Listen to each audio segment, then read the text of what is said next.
हमारे बीच में आदरणीय स्वास्थ्य मंत्री बन्ना गुप्ता भी जी आ गए हैं। हमारे नेता आदरणीय राहुल गांधी जी का आगमन हो चुका है। आप सभी लोग से आग्रह करेंगे, जोरदार रूप से स्वागत करें। राहुल गांधी, राहुल गांधी, राहुल गांधी, इंडिया गठबंधन, राहुल गांधी, सोनिया गांधी, प्रियंका गांधी, राहुल गांधी।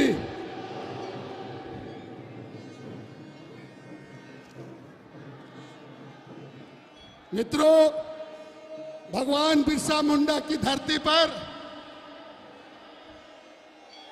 तेलंगा खड़िया की धरती पर, जयपाल सिंह मुंडा की धरती पर, वीर बुधु भगत की धरती पर, कार्तिक उराव की धरती पर, नीलम्बर पीताम्बर की धरती पर, शेख भिखारी की धरती पर, परमवीर अल्बर्ट की धरती पर, पांडे गणपत राय की धरती पर, झालो फूलों की धरती पर और पुलवामा के सहित अमर विजय सोरेंग के धरती पर आदरणीय हमारे देश के नेता आदिवासी, दलित, पिछड़े, अल्पसंख्यक से लेकर गरीबों के लिए लगातार संघर्ष कर रहे हैं, लगातार संघर्ष कर रहे हैं हमारी न्याय के लिए। मैं चाहूंगा हमारे जो यहाँ पर खूंटी के लोकसभा के प्रत्याशी कालीचरण मुंडा जी हमारे आदिवासी परंपरा के अनुसार उसको पगड़ी पहना करके स्वागत करेंगे।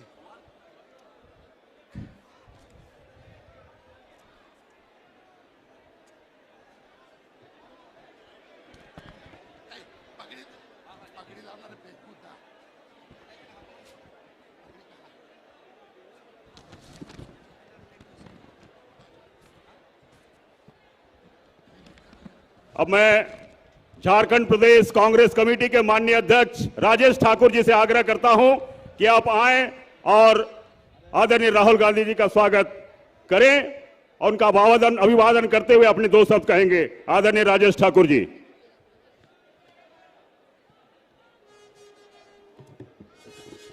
जोहार।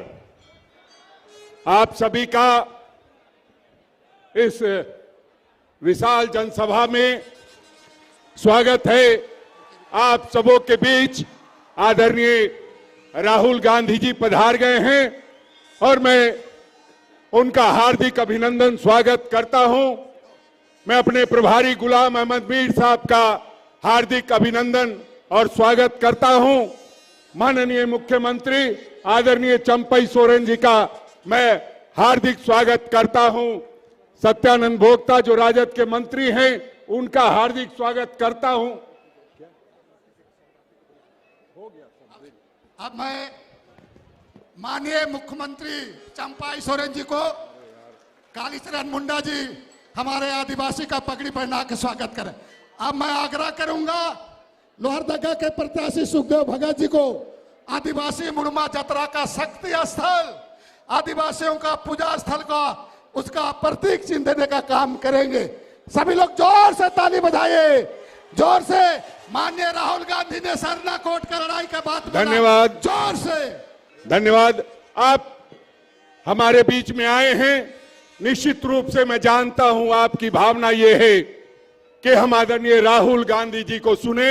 आपकी भावना ये है कि हम अपने मुख्यमंत्री चंपई सोरेन जी को सुने। इसलिए मैं बहुत कुछ नहीं कहते हुए, जो हम संविधान की लड़ाई लड़ रहे हैं, संविधान को बचाए रखने की लड़ाई लड़ रहे हैं, उस पर लड़ाई लड़नी है।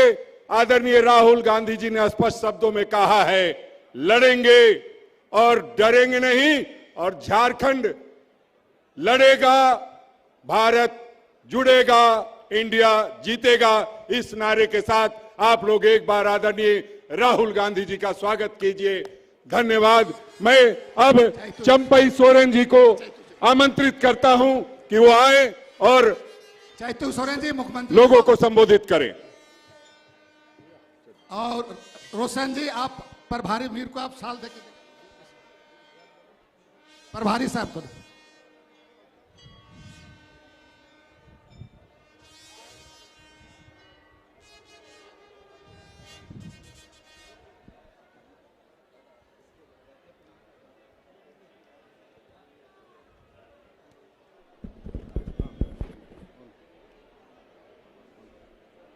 आज इस चुनाव सभा में देश के लोकप्रिय नेता, युवा सम्राट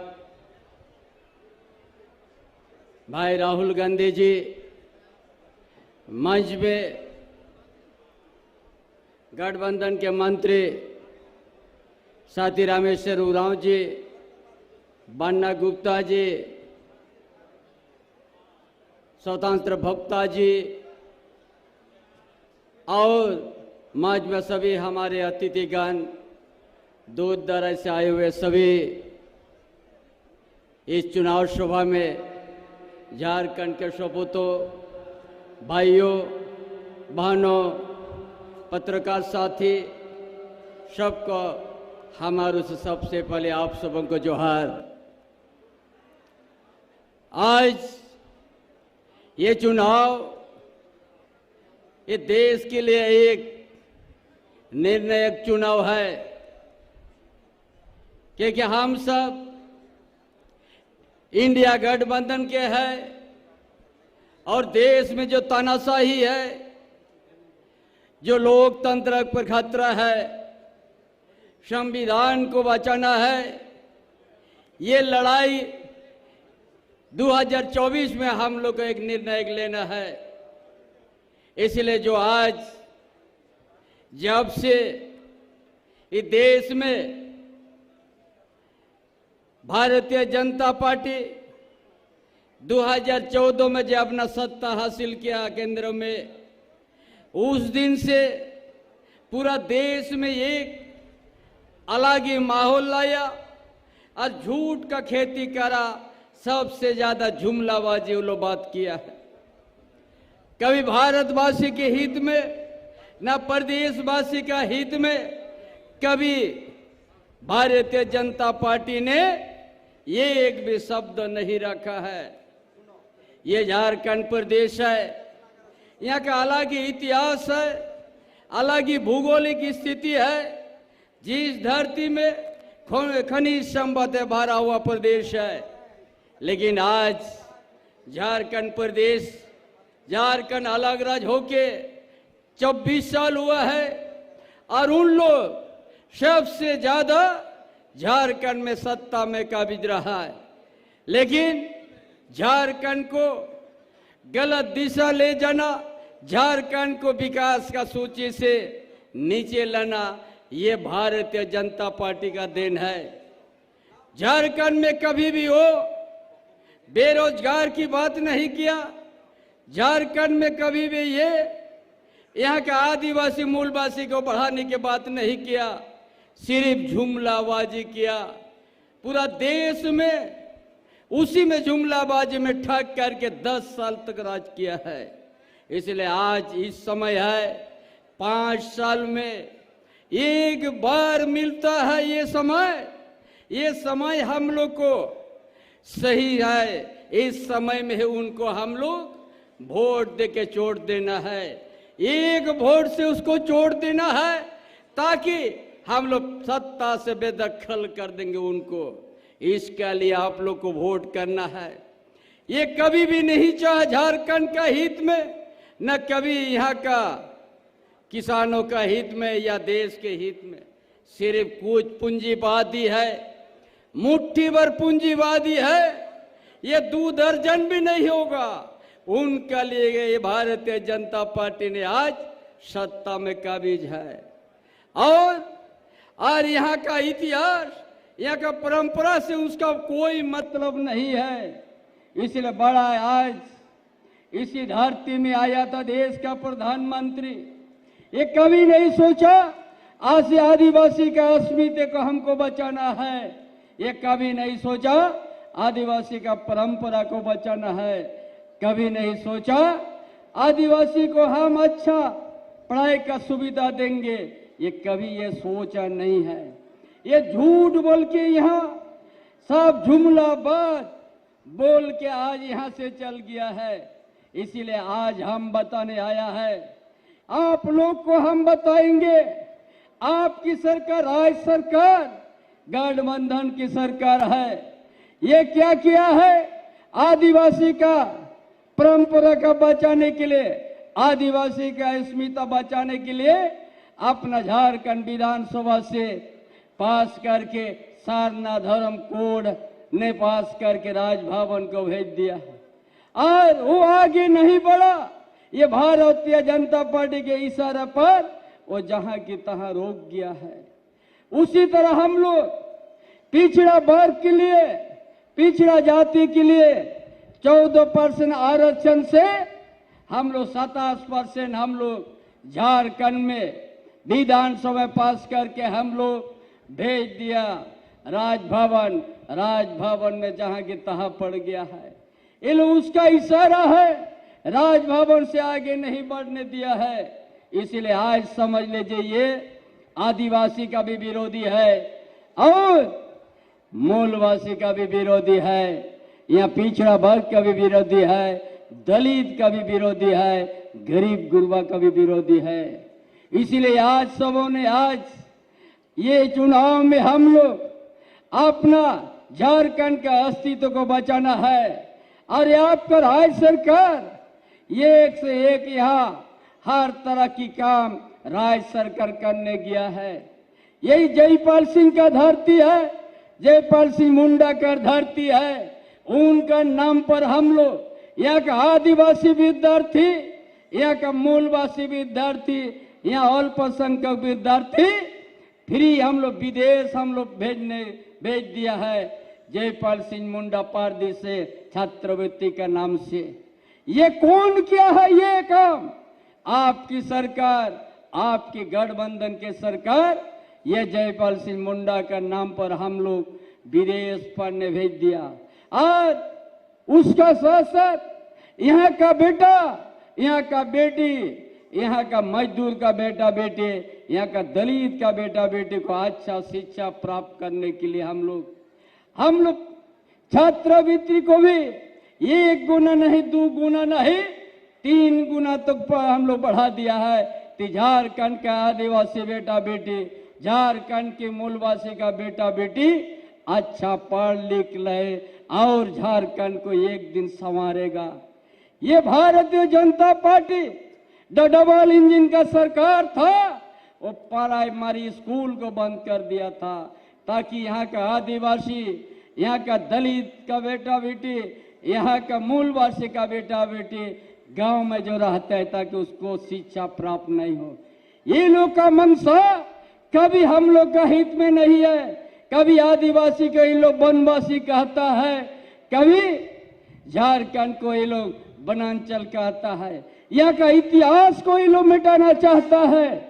इसलिए तमाम भाइयों बहनों, आपकी सरकार जो है, आपकी राज्य सरकार जो है, आपका गठबंधन सरकार यहाँ का गरीब गुरबा को जंगल का बीच में जो गांव है उस जगह भी योजना पहुंचाने का काम किया है।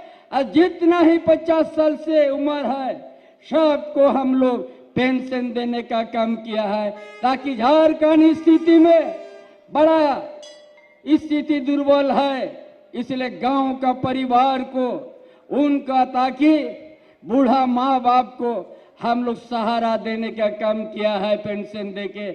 तभी कभी 2 गो रोटी के लिए हमारा माँ बूढ़ा बाप ताकि तरस के नहीं मृत्यु हो जाए। इस तरह का काम आपका गठबंधन सरकार, आपका सरकार ने काम किया है, आपका राज्य सरकार ने।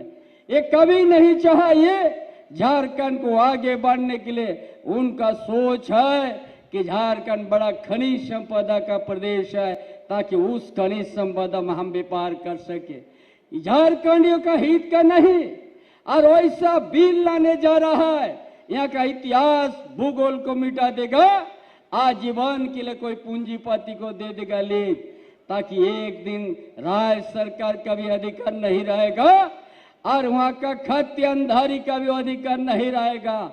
इनका ये सोच है। ये भारतीय जनता पार्टी कभी ना इस प्रदेश का हित में है ना देश का हित में है। मुट्ठी भर पूंजीपति को स्टैब्लिश करने के लिए ही उनका लड़ाई है। इसलिए हम आप लोगों के बीच में और ज्यादा कुछ नहीं कहेंगे। ये आप लोग राज्य सरकार की सारा काम काज से वो वाकिफ है। हम लोग एक एक समस्या यहाँ के गांव से लेकर शहर तक हम लोग अच्छा योजना तैयार करके झारखंड को एक अपना पैर से खड़ा होने के लिए हम लोग योजना बनाया है। हम उस चीज को आज हम व्याख्या नहीं करेंगे कि देश का लोकप्रिय नेता हम सबों के बीच में आया है, जो हर प्रदेश में जाता है, युवा सम्राट राहुल गांधी ने, और उसका बातों को भी आप लोग को सुनना है। इसलिए इतना ही हम कहेंगे, आज का जो आज वोट है ये संविधान को बचाने के लिए वोट है। आज की जो वोट है लोकतंत्र को बचाने के लिए वोट है। और आज के जो हम लोग का वोट है तानाशाही को रुकना है। जिसको तानाशाही को लेके इस राज्य में आज हेमंत बाबू जैसा को आज जेल जाना पड़ा है, ये तानाशाही है उनका, ताकि यहाँ का कोई भी नेतृत्व तो आगे बढ़े उसका झूठा मुकदमा देके और उसको अपना जेल का शिकंजा में पहुंचा देता है। इसलिए उससे डरना नहीं है। झारखंडियों का ये ताकत है, इतिहास है। हर मजबूती के साथ हम लोग ब्रिटिश साम्राज्यवाद के साथ भी हम लोग संघर्ष किया है, इतिहास गवाह है। इसलिए हम लोग ऐसा तानाशाही को वोट का माध्यम से हम लोग रोकेंगे और सुखदेव भोगत को हम लोग वोट देके हम लोग जिताएंगे। खूंटी से कालीचरण मुंडा को हाथ छाप में देके हम लोग जिताएंगे। झारखंड में हम लोग 14 के 14 लोकसभा में इंडिया गठबंधन को जीत सुनिश्चित करना है। इन्हीं बातों के साथ अपना विचार समाप्त करता। जोहार, जय झारखंड। बहुत बहुत धन्यवाद माननीय मुख्यमंत्री जी को। अब हमारे न्याय के योद्धा जो हम सबों की लड़ाई लड़ रहे हैं, एक बार आपको भगवान बिरसा के मुंडा के धरती पर हाथ जोड़ के आपको प्रणाम करते हैं। आप लोग सब लोग हाथ जोड़ करके प्रणाम कर दीजिए। सारे लोग हाथ जोड़ के प्रणाम कीजिए। सभी लोगों से आग्रह है कि हाथ जोड़ के प्रणाम करके उसको अभिनंदन कीजिए, अभिनंदन कीजिए। धन्यवाद।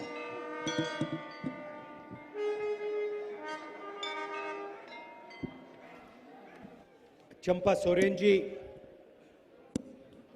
गुलाम मीर जी, राजेश ठाकुर जी, रामेश्वर ओरांव जी, बाना गुप्ता जी, गीता श्री ओरांव जी, बारला जी, हमारे कैंडिडेट सुखदेव भगत जी और कालीचरण मुंडा जी,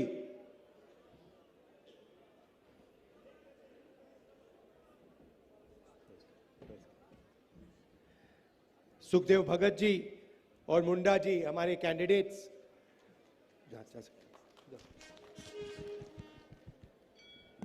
गठबंधन के सीनियर नेता, गठबंधन के प्यारे कार्यकर्ता, भाइयों बहनों, प्रेस के हमारे मित्रों, आप सबका यहां बहुत बहुत स्वागत। आप दूर दूर से आए, गर्मी में आए, दिल से आपका धन्यवाद करता हूं। जोहार।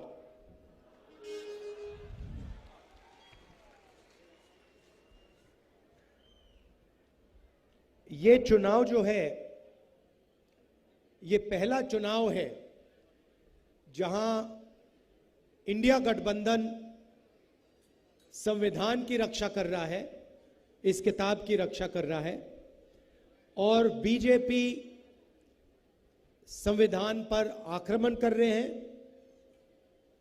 खुलकर उनके नेता कह रहे हैं कि वो संविधान को खत्म कर देंगे, रद्द कर देंगे, फेंक देंगे। तो चुनाव में यही लड़ाई है। मोदी जी के नेता हर रोज कह रहे हैं कि हम संविधान को खत्म कर देंगे, उनको पार्टी से नहीं निकाला जाता, और एक के बाद एक बीजेपी के नेता बयान दे रहे हैं कि अगर हम चुनाव जीते तो संविधान को खत्म कर देंगे, आरक्षण को खत्म कर देंगे। भाइयों और बहनों, जो भी आपको मिला है आज तक, चाहे वो वोट का अधिकार हो,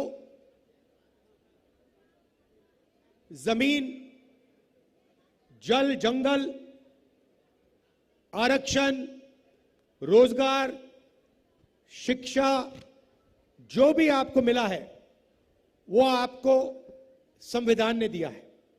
इसके बिना देश के आदिवासी, दलित, पिछड़े वर्ग के लोग कहीं नहीं रहेंगे। तो यही सबसे जरूरी लड़ाई है। चंपा सोरेन जी, हेमंत सोरेन जी, मैं, कांग्रेस पार्टी के सब नेता एक साथ संविधान की रक्षा कर रहे हैं, आरक्षण की रक्षा कर रहे हैं, पब्लिक सेक्टर की रक्षा कर रहे हैं, और बीजेपी के लोग इस पर आक्रमण कर रहे हैं, इसको खत्म करने की कोशिश कर रहे हैं।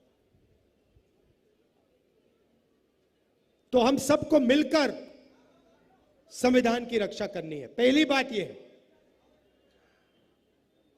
बीजेपी के लोग आदिवासियों को वनवासी कहते हैं। आदिवासी हम कहते हैं, गर्व से कहते हैं, आदिवासी का मतलब वो लोग जो हिंदुस्तान के इस धरती के पहले मालिक थे। मतलब सबसे पहले यहां पे इस जमीन पर आदिवासी लोग रहते थे। ये जमीन जो है, ये जंगल, ये जल उनका हुआ करता था। आदिवासी शब्द का मतलब यह भी है कि जो पहले मालिक थे उनको जमीन पर, जल पर, जंगल पर अधिकार मिलना चाहिए। और शिक्षा में, स्वास्थ्य में, विकास में, सरकार को चलाने में उनकी भागीदारी होनी चाहिए। अब बीजेपी के लोग कहते हैं नहीं, आप आदिवासी नहीं हो, आपका नाम आदिवासी नहीं है, आपका नाम वनवासी है। ये बीजेपी के लोग 24 घंटा बोलते रहते हैं। वनवासी का मतलब वो लोग जो जंगल में रहते हैं। बीजेपी ने आपको यह नाम इसलिए दिया है क्योंकि वो आपको अधिकार नहीं देना चाहते हैं, वो आपको हक नहीं देना चाहते, वो आपको भागीदारी नहीं देना चाहते। इसीलिए 24 घंटा वो आपको वनवासी कहते रहते हैं। आप वनवासी नहीं हो, आप आदिवासी हो, आप हिंदुस्तान के पहले मालिक हो। यह जमीन आपकी थी, यह जल आपका था, यह जंगल आपका था। यह साफ मैं कहना चाहता हूं। और हिंदुस्तान में आपको भागीदारी मिलनी चाहिए। आपके बच्चों को इंजीनियर, डॉक्टर, लॉयर बनना चाहिए। बिजनेस में, कॉर्पोरेट इंडिया में आपको जगह मिलनी चाहिए। ऐसा ही हिंदुस्तान हमें चाहिए। बीजेपी कहते हैं आप वनवासी हो और फिर पूरा का पूरा जंगल वो अदानी को देते रहे। 24 घंटा अदानी के हवाले वो जंगल करते रहते हैं, जंगल देते रहते हैं। आप ही सोचिए, इन्होंने आपको ये नाम क्यों दिया? एक तरफ आपको कहते हैं आप वनवासी हो, दूसरे तरफ वन को, जंगल को खत्म कर रहे हैं। जब जंगल खत्म हो जाएगा आपसे कहेंगे देखिए आप तो वनवासी थे, अब तो वन है ही नहीं, तो आपकी कोई जगह ही नहीं है। अब आप जाके दूसरे प्रदेशों में मजदूरी करो, दूसरे लोगों के गुलाम बनो। आपको हम कोई अधिकार नहीं देना चाहते। यह है उनका लक्ष्य।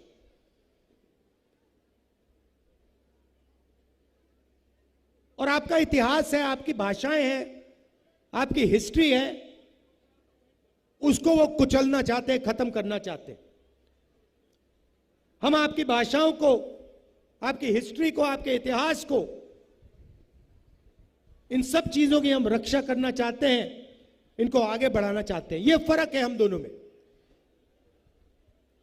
और भाइयों और बहनों, जो भी वो करते हैं अरबपतियों के लिए करते हैं।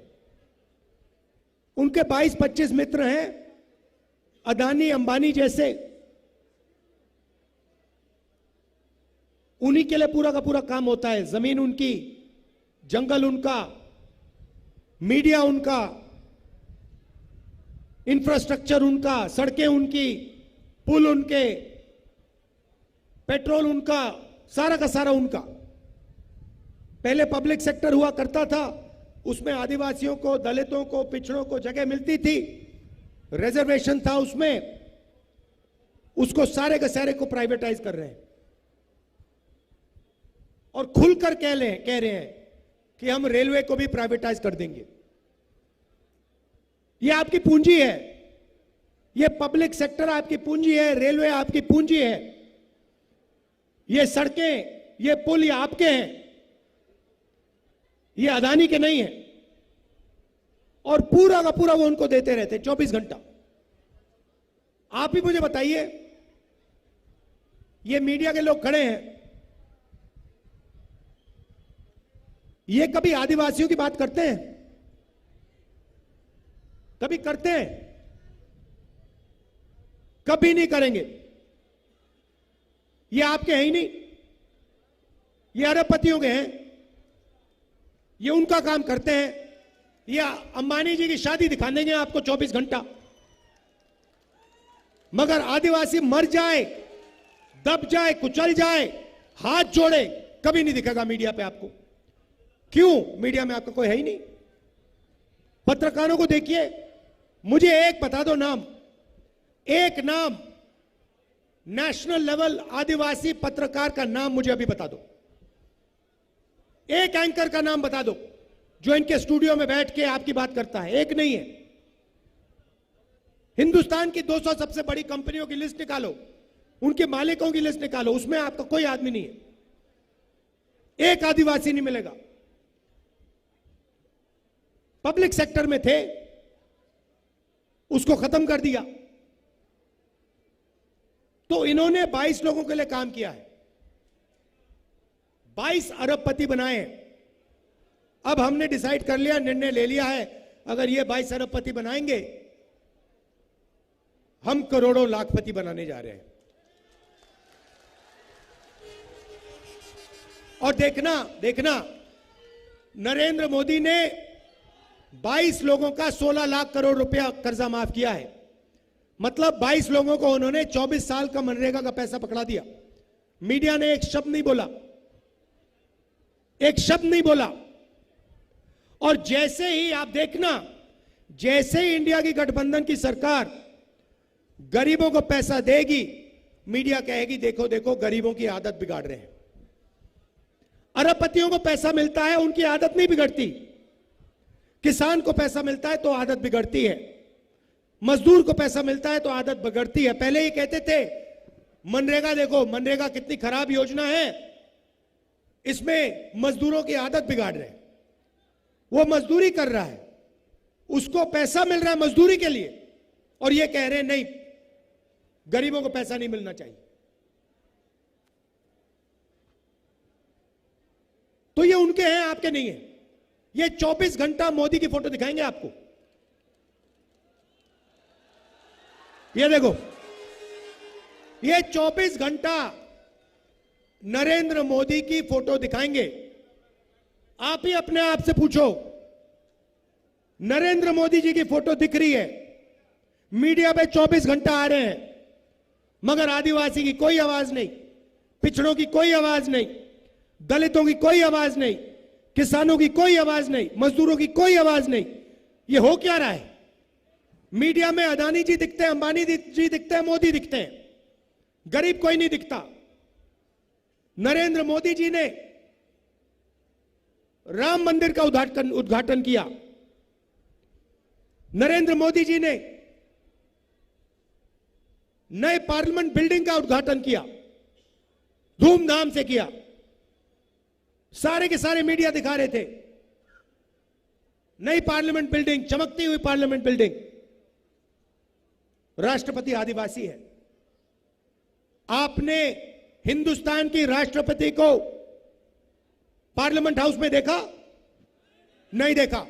आपने हिंदुस्तान की राष्ट्रपति को राम मंदिर के इनॉग्रेशन में देखा? नहीं देखा। क्योंकि आदिवासियों के लिए कोई जगह नहीं है इनके दिल में। ये आपका इस्तेमाल करना चाहते हैं, मगर इनके दिल में आपके लिए कोई जगह नहीं है। कहते हैं कि हमने आदिवासी राष्ट्रपति बनाया। अच्छा, आदिवासी राष्ट्रपति बनाया तो जब आपने पार्लियामेंट हाउस खोला तो उस राष्ट्रपति जी से क्यों नहीं खुलवाया? मोदी जी का काम नहीं है पार्लियामेंट खोलना, राष्ट्रपति का काम है पार्लियामेंट हाउस का इनॉग्रेशन करना। मोदी जी ने राष्ट्रपति जी को परे किया, राम मंदिर नहीं जाने दिया, और फिर आपसे आके वोट मांगते हैं। क्या समझ रखा है उन्होंने कि आप इस बात को नहीं समझोगे कि हिंदुस्तान की राष्ट्रपति का 2 बार उन्होंने हिंदुस्तान के सामने, दुनिया के सामने अपमान किया है। तो ये उनकी सोच है। मध्य प्रदेश में इनके एक नेता ने आदिवासी युवा पर पेशाब किया और पूरे हिंदुस्तान में वीडियो फैला दिया। इनकी सोच बदल नहीं सकती, इनकी सोच बहुत पुरानी है।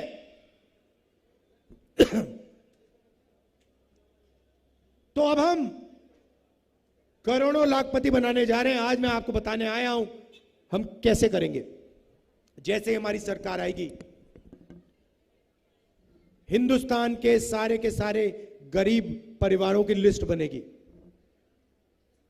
करोड़ों लोगों को नरेंद्र मोदी ने एक बार फिर गरीबी में गिरा दिया है, उनकी लिस्ट बनेगी। हर गरीब परिवार में से एक महिला का नाम चुना जाएगा। गरीब परिवारों में आदिवासी होंगे, दलित होंगे, पिछड़े वर्ग के होंगे, ज्यादा से ज्यादा आदिवासी होंगे। करोड़ों आदिवासी परिवारों के नाम आएंगे, उनमें से एक महिला का नाम चुना जाएगा। हर परिवार में से एक महिला का नाम चुना जाएगा। जैसे हमारी बहनें आई हैं, और फिर उन महिलाओं के बैंक अकाउंट में, करोड़ों महिलाओं के बैंक अकाउंट में साल का 1000 रुपए नहीं, 10,000 नहीं, 50,000 नहीं, 70-80 हजार नहीं, साल का 1 लाख रुपया हम डाल देंगे। आप सोचो, किसी भी पार्टी ने ऐसा काम किसी भी देश में नहीं किया। हम करोड़ों महिलाओं के बैंक अकाउंट में साल का 1 लाख रुपया डालने जा रहे हैं। भाई और बहनों, ये जो हमारी बहनें आई हैं, इनके खाते में हर महीना 8,500 रुपए खटाखट खटाखट खटाखट खटाखट, साल का 1 लाख। और भाइयों और बहनों, उस दिन तक पैसा जाएगा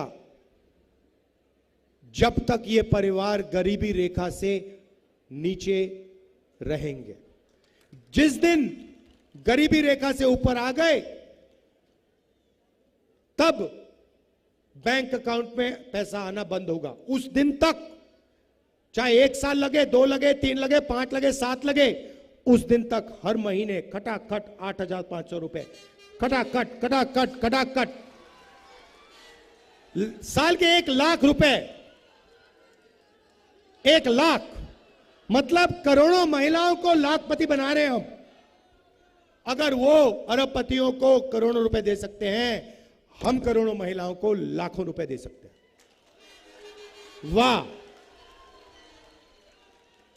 अब आप कहोगे, ये महिलाएं देख रही हैं और पुरुष भी देख रहे हैं, मेरे और मुस्कुरा रहे हैं, कह रहे हैं भैया आपने ये क्या किया, आप महिलाओं को दे रहे हो, हमें क्यों नहीं दे रहे हो? अब मैं आपको ये बताना चाहता हूं, 21वीं सदी में ये हमारी बहनें बाहर जाके काम करती हैं, पुरुष भी बाहर जाके काम करते हैं, मजदूरी करते हैं, जॉब करते हैं, मगर अगर बाहर स्त्री और पुरुष 8 घंटे काम करते हैं तो घर में महिलाएं 8 घंटे और काम करती हैं। यह शायद पुरुषों को बात अच्छी ना लगे, मगर अगर आप 10 घंटे काम करते हो तो महिलाएं 20 घंटे काम करती हैं, घर में काम करती हैं, बच्चों की देखभाल करती हैं, हिंदुस्तान के भविष्य की रक्षा करती हैं।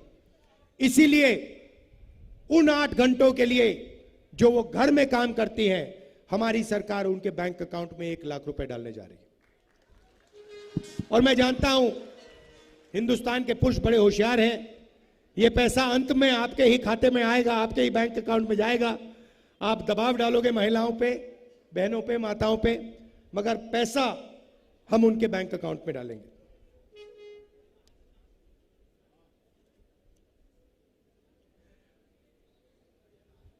मजदूरी मनरेगा में आज 250 रुपए मिलते हैं। महिलाएं घंटों काम करती हैं, झारखंड के युवा काम करते हैं, मजदूरी करते हैं। योजना हमारी थी, मनरेगा हमारी योजना थी, भोजन का अधिकार हमारी योजना है। नरेंद्र मोदी जी इसको लागू नहीं करते, मनरेगा को ठीक से लागू नहीं करते, और अगर करते हैं तो 250 रुपए देते हैं। जैसे ही हमारी सरकार आएगी, मनरेगा में हम 250 रुपए नहीं देंगे, हम 400 रुपए देंगे। और आशा और आंगनवाड़ी में जो काम करती है महिलाएं, जितना भी पैसा आज आपको मिल रहा है, सरकार आने के एकदम बाद हम उसको दुगना कर देंगे, डबल हो जाएगा। किसानों को नरेंद्र मोदी ने कर्जा माफ नहीं किया। हमारी सरकार आएगी, किसानों का, पूरे हिंदुस्तान के किसानों का, गरीब किसानों का हम कर्जा माफ kरेंगे और हिंदुस्तान के सारे किसानों को कानूनी मिनिमम सपोर्ट प्राइस हम देने जा रहे हैं। मतलब धान के लिए, शुगर केन के लिए, जो भी आप उगाते हो, उसके लिए आपको सही रेट मिलेगा और कानूनी सही रेट मिलेगा। बहुत सारे युवाओं को नरेंद्र मोदी जी ने बेरोजगार किया, नोटबंदी लागू की, गलत जीएसटी लागू की, अग्निवीर योजना लाए। सारे के सारे रास्ते जो आपके थे, युवाओं के थे, उन्होंने बंद कर दिए। पहले आप सेना में जाते थे, वो रास्ता बंद कर दिया। पब्लिक सेक्टर में आपको नौकरी मिलती थी, वो बंद कर दिया। आज अगर आप पिछड़े हो, दलित हो, आदिवासी हो, गरीब जनरल कास्ट के हो, तो ठेकेदारी प्रथा में आपको काम मिलता है। कभी भी आपको निकाला जा सकता है। अगर आपका चेहरा अच्छा नहीं लगा, आपको निकाल देंगे। तो हम आपके लिए 2-3 चीज करना चाहते हैं। सबसे पहले, सरकारों में, पब्लिक सेक्टर में ये जो ठेकेदारी प्रथा है, इसको हम खत्म कर रहे हैं। अगर गरीबों को, आदिवासियों को, दलितों को, पिछड़ों को सरकार में नौकरी मिलेगी तो अच्छी नौकरी मिलेगी, परमानेंट नौकरी मिलेगी, पेंशन के साथ नौकरी मिलेगी, इज्जत के साथ नौकरी मिलेगी। तो ये ठेकेदारी प्रथा हम बंद कर रहे हैं। दूसरा काम, अमीर परिवार के बच्चे जॉब मार्केट में जाने से पहले 1 साल की नौकरी करते हैं। बड़ी बड़ी कंपनियों में करते हैं, सरकारी ऑफिसेज में करते हैं।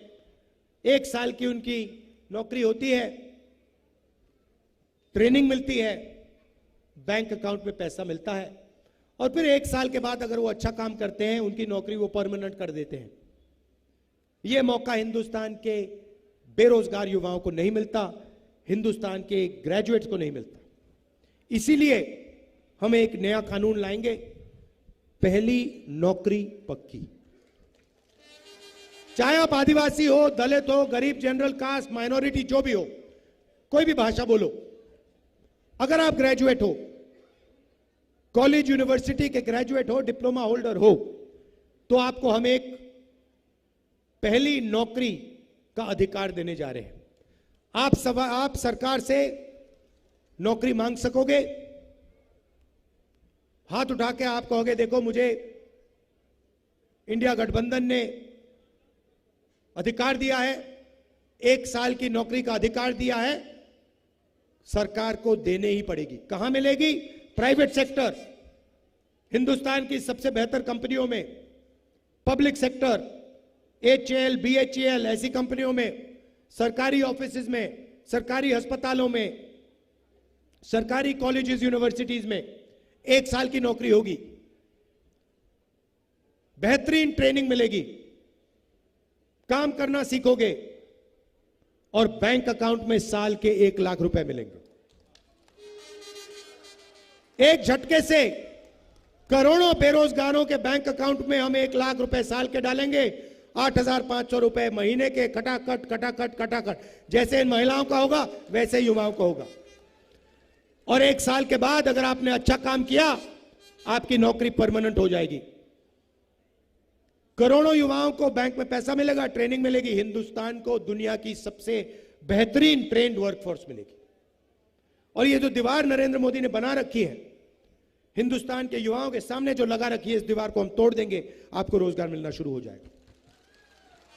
अग्निवीर योजना को हम खत्म कर रहे हैं। हम नहीं चाहते कि 2 तरीके के शहीद हों। अगर हिंदुस्तान की सेना में कोई लड़ेगा, शहीद होगा, तो दोनों को शहीद का दर्जा मिलेगा, दोनों को पेंशन मिलेगी, दोनों के परिवारों की रक्षा होगी। इसलिए अग्निवीर योजना को हम रद्द कर रहे हैं। यह योजना आर्मी ने नहीं बनाई है, यह नरेंद्र मोदी की योजना है, उनकी ऑफिस की योजना है, इसको हम खत्म कर रहे हैं। गलत जीएसटी इन्होंने लागू की, 5 अलग अलग टैक्स, इस जीएसटी को भी हम बदल रहे हैं। 5 अलग अलग टैक्स नहीं होंगे, एक टैक्स होगा, कम से कम टैक्स होगा। गरीबों पर टैक्स जिस प्रकार से ये कर रहे हैं, हम उसको कम करेंगे और सिंपल बना देंगे। ये हम आपके लिए करना चाह रहे हैं। यहां पे झारखंड में आपकी मांग है, सरना कोड की मांग है, उसको हम इंप्लीमेंट आपके लिए कर देंगे। देखिए, एक बात मैं आपको बताना चाहता हूं, आपका, आदिवासियों का और इंदिरा जी का, मेरे परिवार का बहुत पुराना रिश्ता है। आप एक बात समझ के चलिए कि दिल्ली में मैं आपका सैनिक हूं, मैं आपकी रक्षा करूंगा दिल्ली में, और जो भी आप मुझसे चाहेंगे आप मुझे बताओ, मैं पूरी कोशिश करके आपका काम जो भी हो करूंगा। आपका जल, आपका जंगल और आपका जमीन का जो अधिकार है, उसके लिए आपके साथ कंधे में कंधा मिलाकर मैं लड़ूंगा। भाइयों और बहनों, आपको निर्णय लेना है, या अदानी की सरकार बनानी है, मोदी की सरकार बनानी है, मोदी और अदानी जी की, या फिर किसानों की बनानी है, गरीबों की बनानी है, आदिवासियों की, पिछड़ों की, दलितों की सरकार बनानी है, रोजगार देने वाली सरकार, करोड़ों लाखपति बनाने वाली सरकार बनाइए। ये जो 22 लोगों के लिए नरेंद्र मोदी काम कर रहा है, अब इसको खत्म करना है। सरकार को गरीबों के लिए, कमजोर लोगों के लिए काम करना चाहिए। आप सब आए, इतने प्यार से आपने मेरी बात सुनी, दिल से मैं आपका धन्यवाद करना चाहता हूं। बहुत बहुत धन्यवाद। जय हिंद, जय झारखंड, जोहार।